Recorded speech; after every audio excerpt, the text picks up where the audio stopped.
بكر وعمر وعثمان وعلي والحسن والحسين وفاطمة الزهراء وخديجة الكبرى وعائشة رضي الله عنهم ثم إلى روح المهاجر والغامدة ثم إلى روح الوكيل المقدس محمد بن علي وعلوي وصالح وغروهم والمنتسبين إليهم أجمعين ثم إلى روح الحبيب عبد الله بن علوي بن محمد الحدث صاحب الراتب ثم إلى روح الجمال بن عبد الرحمن الأقطاس وصالحهم وغروهم وإلى الأشجار بن عبد الله بارك وصالحهم وغروهم ثم إلى روح مربي الروح والجسد الحبيب الحسن بن أحمد باهر ثم إلى روح أبوية سيد محمد بن علي بن عباس المالكي وصالحهم وغروهم والمنتسبين إليهم أجمعين ثم إلى روح سيد الوالد الحبيب عبد الرحمن بن أحمد بن عبد الغالي السقاف ثم إلى روح سيد الوالد الحبيب علي بن عبد الرحمن السقاف وصالحهم وغروهم ثم إلى أرواح أساتذتنا ثم إلى أرواح والدينا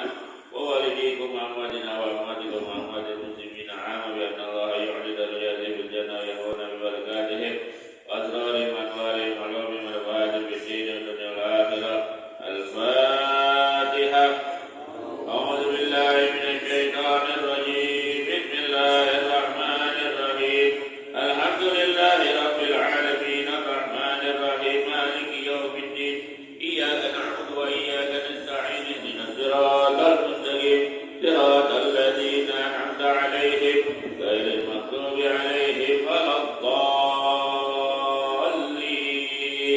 آمين. اللهم صل وسلم على سيدنا محمد الفاتح لما أغلق والخاتم لما سبق ناصر الحق بالحق والهادي إلى صراطك المستقيم وعلى آله وصحبه حق قدره ومقداره العظيم. اللهم أخرجنا من ظلمات الوهم وأكرمنا بنور الفهم وافتح علينا بمعرفة العلم وهدنا لاقنا بالحلم وسهل لنا أبواب فضلك وانشر علينا من خزائن رحمتك برحمتك يا أرحم الراحمين. الحمد لله الذي جمعنا في هذه الساعة المباركة وفي هذا المكان المبارك. أشهد أن لا إله إلا الله وحده لا شريك له وأشهد أن سيدنا ونبينا محمدا عبده ورسوله لا نبي بعده. اللهم صل وسلم وبارك على سيدنا محمد الفاتح لما أغلق والخاتم لما سبق ناصر الحق بالحق والهادي إلى صراطك المستقيم وعلى آله وصحبه حق قدره ومقداره العظيم. أما بعد. Yang sama-sama kita hormati dan kita muliakan para orang tua, para asatidzah, para ustaz, bapak-bapak, saudara-saudara, jamaah pengajian, sholat, maupun iman. Dan insyaallah mudah-mudahan kita dimuliakan oleh Allah Subhanahu wa taala. Disehatkan badan kita oleh Allah Subhanahu wa taala, diberikan kemampuan oleh Allah kita semuanya untuk menjalankan ibadah kepada Allah Subhanahu wa taala, dan mudah-mudahan kita akan mendapatkan ridho dari Allah Subhanahu wa taala. Amin ya rabbal alamin. Hadirin jamaah yang dimuliakan oleh Allah Subhanahu wa taala, kalau orang sudah dapat ridho dari Allah, hidupnya udah enak. Hidupnya udah enak. Jangankan hidup di dunia, neraka aja bisa jadi adem gara-gara Allah ridho orang masuk ke neraka. Memang ada orang yang masuk ke neraka, nerakanya adem ada. Nabi Muhammad waktu Isra Mi'raj masuk neraka nggak? Masuk kan saya jadi adem. Panas nggak tuh neraka? Kenapa? Karena Allah ridho Nabi ngelihat ke dalam neraka. Allah ridho Nabi masuk melihat ke dalam neraka, nerakanya dia panas. Kagak panasin Nabi, kagak panasin Nabi. Jadi hidup kita, ibadah kita adalah mengharapkan ridho dari Allah Subhanahu wa taala. Itu tingkatan udah tinggi kalau orang ibadahnya ngarepin. Nah kalau kita ibadah masih ngarepin pahala, betul? Ya,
ahlikum dan juga keluarga kalian, keluarga kita. Siapa itu keluarga kita? Anak, istri, dan orang-orang yang kita kasih nafkah dalam keluarga kita. Keluarga kita. Keluarga kita. Dari apa kita disuruh menjaga mereka? Naron, daripada api neraka. Hadirin jamaah yang dimuliakan oleh Allah Subhanahu wa taala. Imam Ali karamallahu wajhah ketika membaca ini, beliau menyebutkan sebuah perkataan, "Alimu anfusakum wa ahlikumul khair." Ajarin anak kalian, istri kalian itu kebaikan. Kita disuruh ngajarin anak kita kebaikan. Kita disuruh ngajarin istri kita kebaikan. Jangan kita berharap anak kita menjadi baik kalau kita tak pernah ngajarin mereka kebaikan. Jangan berharap istri kita menjadi istri yang soleha kalau kita tak pernah ngajarin kepadanya pekerjaan baik. Gimana anak mau sholat rajin kalau bapaknya kagak pernah sholat? Bagaimana tuh anak mau rajin ngaji baca Quran kalau bapaknya gak pernah? Betul? Ada bapak ngomong sama anak, nah pergi sana kamu sholat ngaji. Kata anaknya, bapak aja gak pernah ngaji, bapak aja gak pernah. Coba kalau dia lihat bapaknya sering ngaji, subuh ngaji, maghrib ngaji, isya ngaji, anaknya malah nanya, "Pak, mau mana? Ngaji ya?" "Iya." "Ayo ikut." Gitu. Ajak anak kita itu ajak, biar mereka juga dapat manfaat daripada pengajian. Ajak. Ya, kita punya anak laki, ajak ke masjid. Ajarin, kenalin, ini masjid, ini musola, ini pengajian. Biar supaya dia itu ketika nanti dewasa ada rasa senang untuk mengaji. Tahadduts bin nikmah, saya dari mulai kecil itu selalu diajak sama orang tua saya ke Kuitang. Yang ada di Jakarta. Walaupun waktu masih kecil kita ke Kuitang bukan ngarepin ngaji, ngarepin jajan. Ngarepin jajan, karena di sana ada es cendol, enak benar. Es cendol pakai nangka, pakai paling benar. Jadi kalau ngaji, baru kita ngaji kita jajan. Maka ketoprak. Waktu kita ngaji kita duduk aja di luar ketoprak. Kami ada tukang es dulu waktu kita kecil. Tapi diajak terus saya. Dari mulai naik bis tingkat, ingat naik bis tingkat di Pelbak. Naik bis tingkat di Pelbak sampai di Kuitang, daerah Senen. Berhenti itu masuk ke dalam jalan. Terus diajak sama orang tua saya, baik ke Kuitang, ngaji ke Sayyidil Walid Habib Abdurrahman Tegal, ngaji sore-sore hari Ahad, ya di bawah pohon jambu ngajinya. Terus diajak, mana orang tua saya ngaji, saya diajak. Kemana ada maulid orang tua saya pergi, saya diajak. Dan saya doa, saya sama adik saya, abang saya diajak kemana. Maksudnya mungkin dia enggak ketika itu enggak ngajarin, enggak diajarin belum gini, enggak. Ajak aja deh. Tapi dari itu kita aja timbul rasa kita pengen seperti Habib ini, pengen seperti Kiai ini. Timbul di hati kita sendiri, tanpa dibilangin, tanpa diomongin. Wah, enak ya jadi Habib, gitu bahasanya. Enak ya jadi Kiai. Jadi kita timbul semangat. Maka ketika saya selesai daripada sanawiyah, orang tua saya nggak pakai susah-susah nyuruh saya pesantren. Nah, diajak mau sekolah di sini, apa mau pesantren? Waktu itu saya jawab, lihat dulu dia pesantrennya, lihat ke sini Gintung, Para Raja terus pesantren Darul Sekolah. Waktu itu mandinya masih di sungai. Nggak mau, nggak mau mandi di sungai sebelum itu pulang. Nggak mau saya. Akhirnya diajak ke Gontor. Sampai ke Gontor saya lihat cakep tuh, rapi.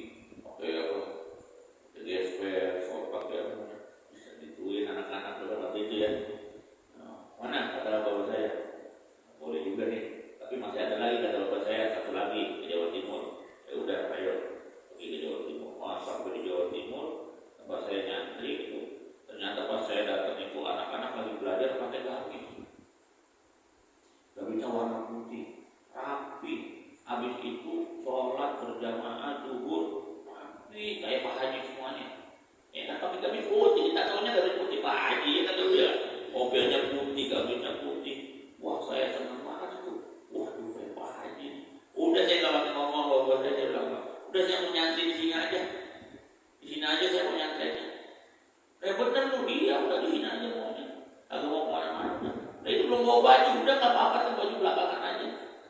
Udah akhirnya langsung nyantri gitu deh. Alhamdulillah sampai 10 tahun, kurang lebih 10-11 tahun lah ya ada di Solo. Alhamdulillah karena orang tua ngajarin dari sejak kecil kita untuk senang kepada ilmu. Diajarin anak kita, ajak. Ada pengajian, ada apa? Gak usah diomongin, gak perlu, ajak aja udah. Ajak. Mau dia jajan mulu kayak mau apa kayak penting ajak tuh kita ngaji mana ajak. Duduk. Pulang jajan. Besok pengajian lagi ajak. Besok ada maulid ajak. Besok ada ini. Ajak anak kita. Gak usah pakai kita bilangin, nanti lama-lama dia itu bakalan senang. Kenapa? Karena ketika kita berada di depan seorang alim, berada di depan seorang ulama, seorang habaib, seorang kiai, itu akan ada nur dari mereka orang-orang yang hebat itu nyampe kepada kita yang memandang pada dirinya. Kalau anak kita ada di situ dapat pandangan daripada seorang ulama, maka anak kita akan mendapatkan keberkahan dari Allah Subhanahu wa Ta'ala. Maka selalu diajarin tuh, ya, diajak cuci tangan. Oleh banyak orang cuci tangan kita semuanya. Tangan ada, memang begitu. Jadi diajarin. Nah, anak kita kata Imam Ali, alimu anfusakum, ajarin diri kalian, diri kita dulu. Diri kita suruh belajar. Kita dulu suruh belajar. Kata Imam Ali, kalian dulu belajar. Alimu anfusakum, ajarin diri kalian. Kita belajar. Belajar itu nggak ada faktor usia, sebagaimana kita sudah sering mungkin. Nggak ada namanya belajar. Udah umur saya, udah cukup, udah tua. Malah semakin tua harus semakin belajar. Kenapa semakin tua semakin belajar? Karena biasanya yang tua itu sudah mendekati. Bukan berarti yang muda belakangan, enggak. Tapi kan biasanya yang tua dulu duluan, yang muda belakangan. Biar supaya kalau kita semakin tua itu semakin kita dekat kepada Allah Subhanahu wa Ta'ala. Kalau kita belum punya ilmunya maka harus belajar. Jangan udah tua kelakuannya masih kayak bocah. Masih main, nongkrong, jalan, Padahal udah tua. Kalau udah tua mah udah dari rumah musola, rumah masjid, rumah pengajian, rumah musola, rumah masjid, rumah pengaji. Nah, begitu aja kalau udah jadi orang tua. Ya. Karena kalau udah jadi orang tua pasti anaknya udah pada gede, udah kagak mau ada nafkah banyak ya. Anaknya udah pada nafkah sendiri, udah jadi orang tua, udah ibadah aja saja kita, ngapain lagi? Mendekatkan diri kepada Allah Subhanahu wa Ta'ala. Dulu ajarin diri kita sendiri dulu. Wa ahlikum, dan ajarin keluarga kalian, anak istri kalian, kata Sayyidina Ali. Terus ngajarin apa? Al-khair. Ajarin kebaikan. Ajarin pekerjaan baik. Contohin kepada mereka. Kalau kita pengen anak kita rajin sholat, kita sholat yang dulu benar-benar. Kalau kita pengen anak kita itu rajin baca Quran, kita duluan baca Quran. Kalau pengen anak kita itu rajin puasa, kita duluan yang menjadi puasa.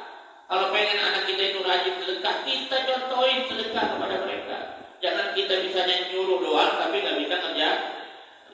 Gak mungkin anak kita mau ngerjain kalau kita nggak pernah ngerjain. Itu kunci bagi kita seorang tua untuk mendidik anak, yaitu berikan contoh. Gak usah ngomong, berikan contoh aja. Setiap ke masjid hari Jumat duduk bawa duit, anak kita tahu rapi. Kita bawa duit, kasih sama dia, kita masukin ya. Kita masukin, itu nanti dulu dia masukin. Kita masukin, dia masuk. Lama-lama kan dia nanya, Pak, buat apa itu masukin duit ke kotak? Emang duitnya bisa berubah-ubah kalau dalam kotak? Jadi nanti baru kalau dia udah nanya, baru kasih tahu. Itu namanya infak, itu namanya sedekah. Kalau kamu infak, kalau sedekah, maka harta kamu akan bertambah dan pahala dari Allah sangat besar.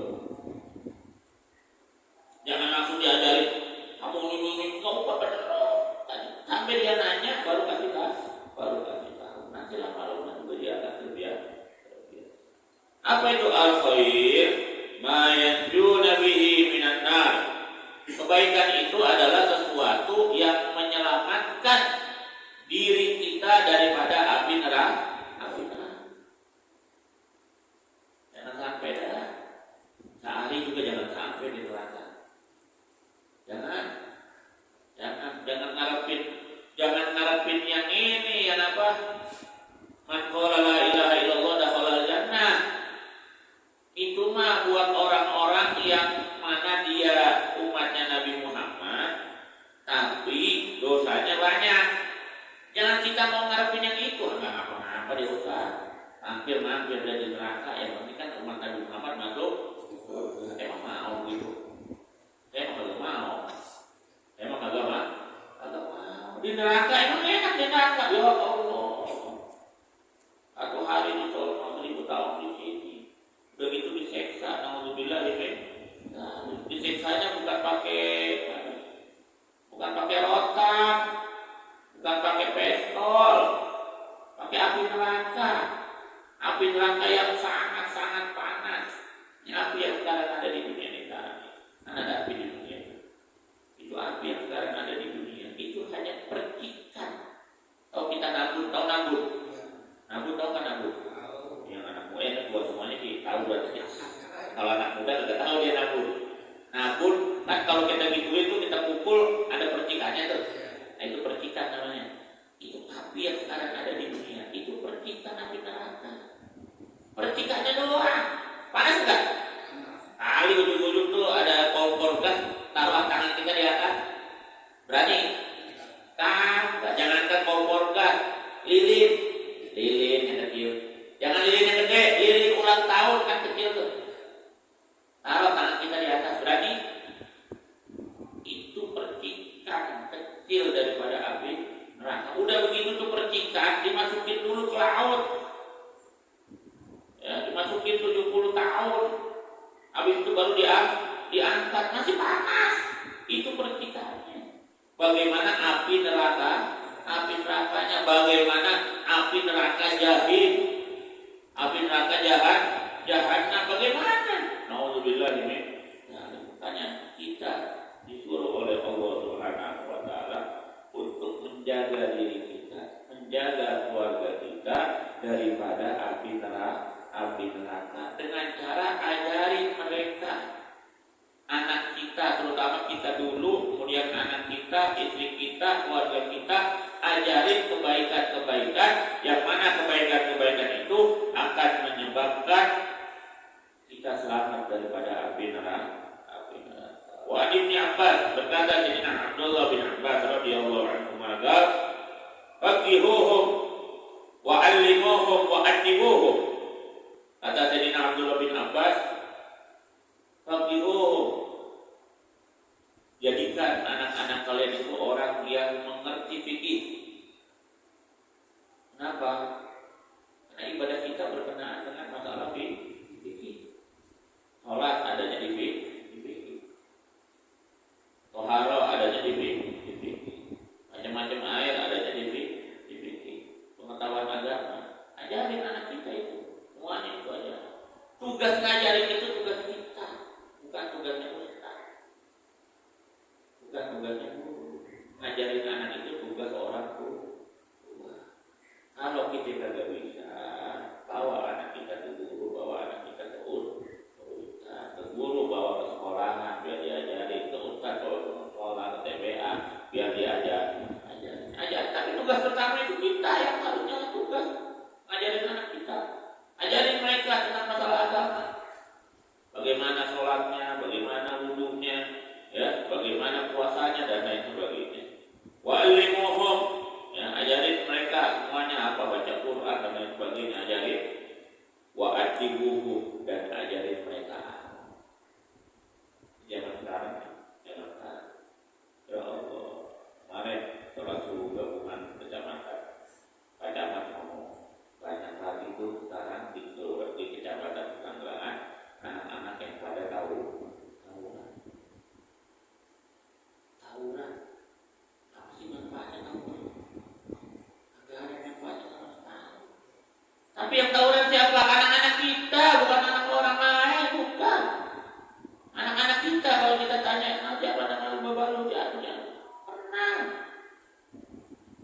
Kenapa mereka bisa pada begitu? Mereka bisa begitu karena mereka tidak diajarin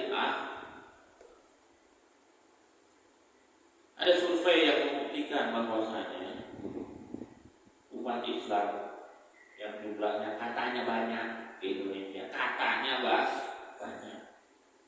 Katanya sekarang masih berjumlah 85% dari penduduk Indonesia. Yang dulunya 98%. Sekarang tinggal 85%. Yang lain kemana? Allahu Akbar. Laut kali.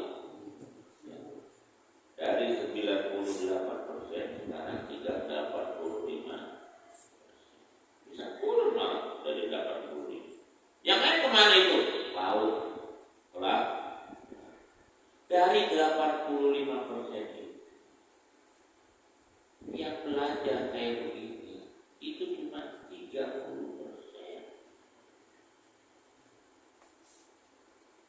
Dari 85% penduduk Indonesia, anggap 100% yang muslim 100%, 85% itu ya, itu yang belajar agama kayak begini itu cuma 30%. Yang mengenalin agamanya cuma 15.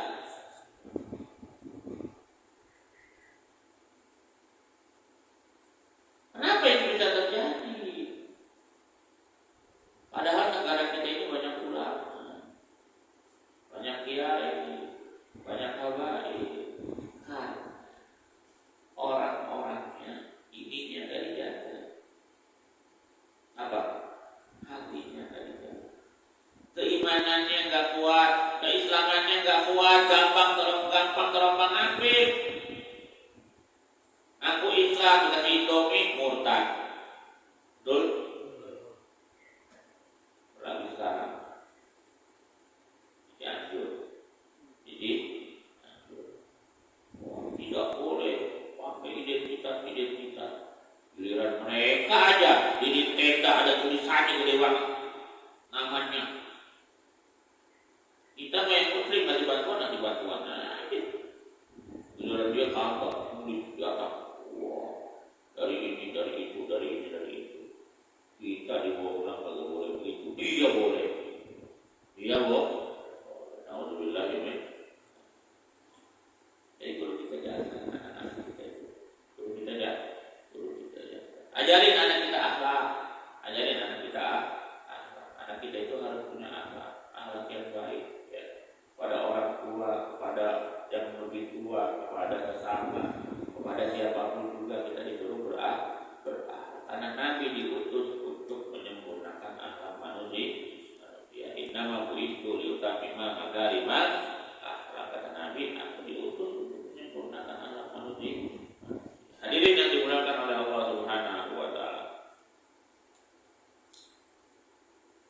La yalqallaha ahadun bi dzambin a'dhama min jahalati ahli. Tidaklah bertemu dengan Allah seseorang nanti pada hari kiamat yang dosanya lebih besar daripada dosa keluarganya orang-orang bodoh. Jadi kalau kita punya keluarga kita orang-orang bodoh, itu merupakan dosa besar di hadapan Allah Subhanahu wa taala. Mohon maaf, orang tua bisa jadi kagak jadi masuk ke surga gara-gara anaknya kagak diajarin. Bapaknya rajin ke masjid, rajin ke mushola, rajin pengajian, ibadahnya rajin dan lain sebagainya, tapi anaknya jangan gak pikirin. Anaknya kebelangsak, jangan gak urusin. Maka nanti pada hari kiamat orang tua yang kayak begitu, kakinya satu udah ada dalam surga, anaknya protes kepada Allah Subhanahu. Ya Allah, sebentar, saya protes. Allah Maha Adil. Allah Maha Adil. Pengadilan Allah, pengadilan yang paling adil. Ya. Kalau pengadilan di dunia, pengadilan yang gampang diombang-ambing. Betul? Ya. Pengadilan di dunia gampang diombang-ambing. Walaupun gak semua ahli begitu, tapi kebanyakannya begitu. Benar? Iya.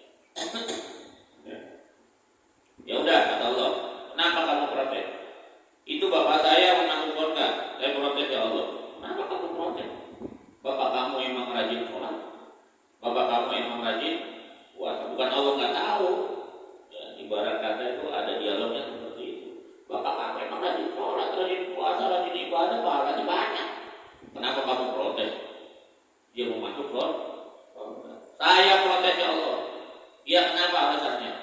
Bapak saya benar rajin sholat, bapak saya benar rajin puasa, bapak saya benar rajin ibadah. Tapi dia tidak pernah ngajarin saya sebagai anaknya dan juga kakak-kakak saya dan lain sebagainya, sehingga kami menjadi anak-anak yang tidak benar. Karena dia nggak pernah ngajarin kami, nggak pernah nyuruh kami belajar, nggak pernah nyuruh kami ibadah dan sebagainya. Oh begitu panggil bapaknya, panggil sini ya, sini. Panggil, agak jadi masuk. Beneran, ini anak kamu. Iya ya. Terus kata dia, kamu ibadah benar ibadah, kamu sholat, kamu puasa, kamu ini. Tapi kamu nggak pernah ngajarin anak kamu. Nggak ada yang bisa bohong ketika itu. Al-yawma nakhtimu ala afwahihim wa tukallimuna aydihim wa tashhadu arjuluhum bima kanu. Nggak bisa bohong ketika itu. Mau jawab enggak? Nggak bisa. Akan ketahuan iya ya. Nah, berarti kamu tidak menjalankan amanah yang telah Allah berikan. Bapak hadirin yang dimuliakan oleh Allah Subhanahu wa taala. Anak kita itu amanah, istri kita itu amanah. Perbandingannya begitu, bukan perbandingan, permisalannya seperti ini. Ada tukang parkir. Hanya parkir ke dia banyak tuh. Ngasih mobil, ngasih motor. Benar nggak? Ngasih amanah mobil, amanah motor. Ketika tukang parkir itu menjaga mobil orang yang parkir di tempatnya itu dengan baik, dia jagain, dia jaga kemalingan, jaga kekeloren, jaga ke apa dan sebagainya. Bahkan si tukang parkir ini nambahin penjagaannya dengan dilapis, jadi bersih, kinclong, jangan kena kotor, bekas hujan dan lain sebagainya. Kira-kira kalau harga parkir di situ adalah 10.000, kemudian itu mobil dilapis, itu yang punya mobil nambahin atau enggak? Masih nambahin. Jadi cakep mobil dilapis. Pak, abang yang ngelapis? Iya pak. Yang asalnya mengasih 10.000 karena emang ongkosnya 10.000, jadi 20.000. Karena tukang parkirnya amanah. Bagaimana kalau tukang parkirnya kagak amanah? Mobil asalnya mulus, pas orangnya datang ternyata ada baret pak. Marah nggak dia? Yang punya mobil marah nggak? Ente di mana sih? Anda udah bayar parkir, tapi kagak dijagain mobil anak sampai baret pak, sampai baret. Marah dia. Marah. Begitu juga amanah yang Allah berikan kepada kita. Anak amanah, istri amanah. Ketika kita menjaga amanah dari Allah Subhanahu wa taala, bahkan amanah itu lebih kita jaga dan kita perhatikan dari kewajiban yang Allah timpakan kepada kita, maka Allah akan kasih kita hadiah bonus, bahkan ditambahin. Tapi kalau amanah yang Allah berikan kepada kita, anak itu kita tidak jaga dengan sebaik-baiknya, Allah diam apa marah? Ya pasti marah. Kamu diberikan amanah, kagak dijagain, anak dibiarin aja, istri dibiarin aja, jadi pada ke belakang. Yomen. Oleh karena itu jaga amanah yang telah Allah berikan kepada kita. Mudah-mudahan kita semuanya menjadi orang-orang yang benar-benar menjalankan amanah dari Allah Subhanahu wa taala. Amin ya rabbal alamin. Hadirin yang dimuliakan oleh Allah Subhanahu wa taala. Selanjutnya ada seorang laki-laki datang kepada Sayyidina Umar bin Khattab. Ya rajulun ila Umar bin Khattab radhiyallahu anhu yasku ilaihi ukufan. Datang kepada Sayyidina Umar seorang laki-laki yang mana dia mengadukan sikap durhaka anaknya, sikap durhaka. Fahdara Umar al-walad. Kemudian Sayyidina Umar menghadirkan anaknya tersebut. Kemudian Sayyidina Umar menghadirkan anaknya tersebut dan menanyakan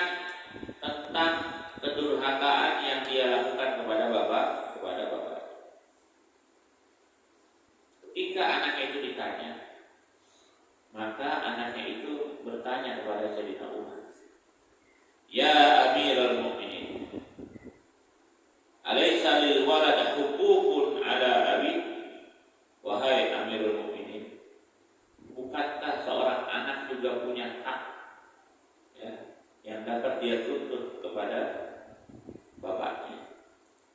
Allah, iya benar. Maksudnya apa?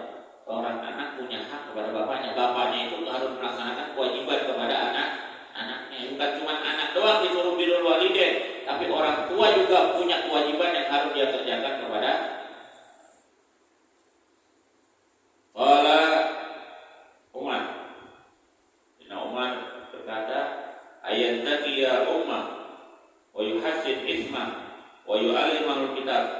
Ya, ada Sayyidina Umar, ya, agar yang pertama itu dijaga, diteliti ibunya. Maksudnya apa?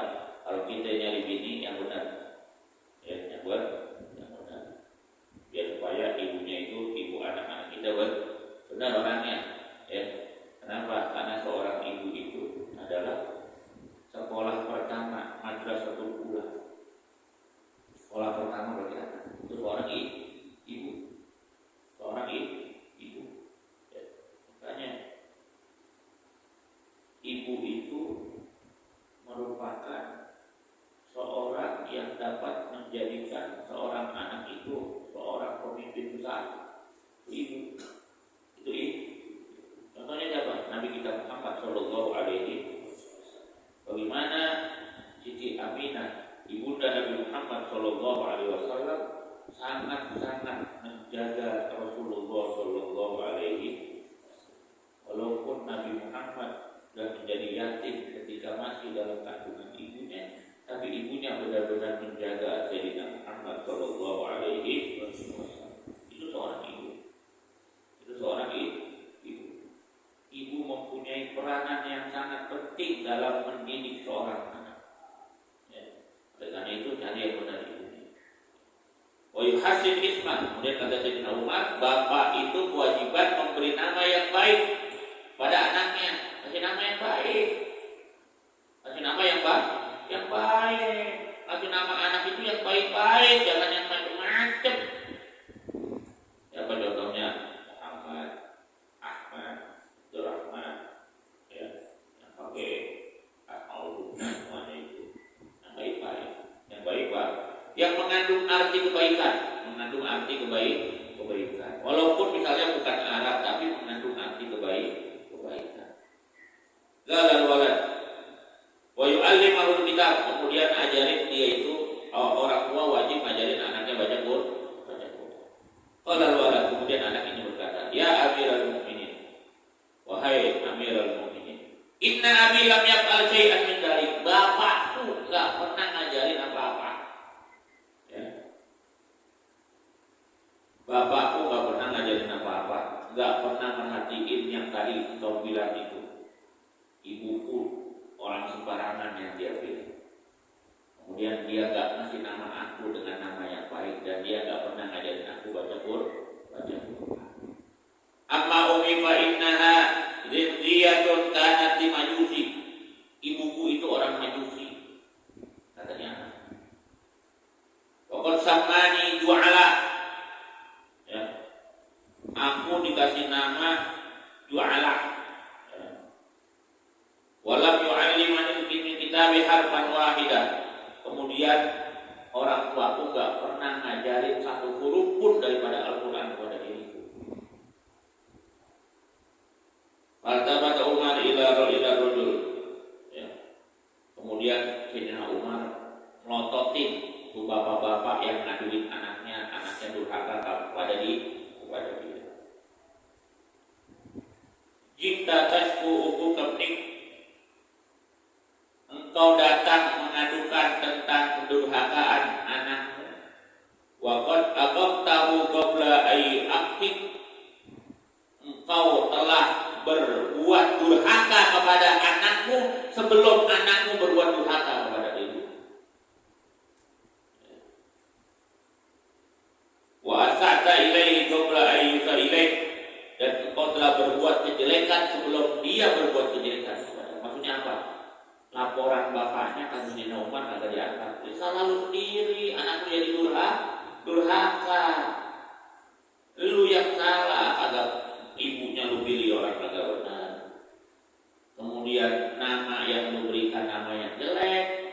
Kemudian kuliah dulu kagak pernah ngajarin baca Quran, ya wajar anakku durhaka. Jangan salahin anakku, lu yang salah. Itu namanya jadi nah, mudah-mudahan kalau kita nggak seperti itu, ya kita jaga anak kita ajarin mereka, ya kalau ini pokoknya punya istri semuanya, yang belum punya istri kalau nyari istri yang benar, yang jadi ibu bagi anak-anak kita, yang dapat ngajarin anak-anak kita. Udah kita punya bini yang benar, ketika punya anak, kasih nama anak yang benar, namanya yang bagus, yang cakep. Mau pakai nama Jawa nggak apa-apa, mau pakai nama apa juga nggak apa-apa, mau pakai nama apa yang penting ada kebaikan di dalam, diisi dengan nama-nama yang baik. Kasih nama Muhammad Arjuno, boleh tak? Boleh. Muhammad Bima, boleh enggak? Jangan Muhammad Kurawa. Jangan, Kurawa itu kan penjahat ya. Dalam perwayangan, kalau ada orang Jawa, dalam perwayangan Kurawa itu jahat. Jangan dikasih nama Kurawa, nama depannya dicatat Muhammad, belakangnya Kurawa. Jangan. Tapi kalau Muhammad Arjuno, boleh enggak? Boleh. Itu jadi ada mengandung kebaikan. Tidak harus bahasa Arab, tapi namanya itu mengandung kebaikan. Tapi kalau kita punya anak laki, minimal anak laki kita satu ada yang namanya Muhammad, minimal, ya satu namanya Muhammad. Belakangnya tambahin apa terserah, nanti depannya Muhammad. Itu yang diajarkan oleh Nabi kita Muhammad Shallallahu Alaihi Wasallam. Mudah-mudahan bermanfaat buat kita semuanya. Sekali lagi kita berharap pada Allah Subhanahu Wa Taala, Allah senantiasa selalu jaga kita, jaga diri kita, jaga keluarga kita, jaga anak-anak kita, jaga istri kita, dan jaga semua umat Islam di mana saja berada. Mudah-mudahan dijaga oleh Allah Subhanahu Wa Taala. Terakhir kita baca suratul Fatihah buat saudara-saudara kita yang tertimpa musibah di jatuh. Makin hari makin banyak yang meninggal. Karena kemarin dikit karena nggak ketahuan, sekarang ketahuan. Ada video satelit, saya lihat itu, ya Allah, gimana nggak banyak yang korban. Itu tanahnya bergerak begitu kayak air, jalan tanahnya. Gimana orang nggak pada mati? Tanahnya jalan kayak air. Ya kena semua itu, hancur. Ada yang terbedah, banyak yang terbedah. Sampai sekarang banyak yang nggak, masih banyak orang hilang kan? Banyak orang hilang. Kenapa hilang? Ya terbedah. Kalau dia meninggal di atas kelihatan, ini terbedah gimana? Terpendam di dalam. Ya, kita baca suratul Fatihah.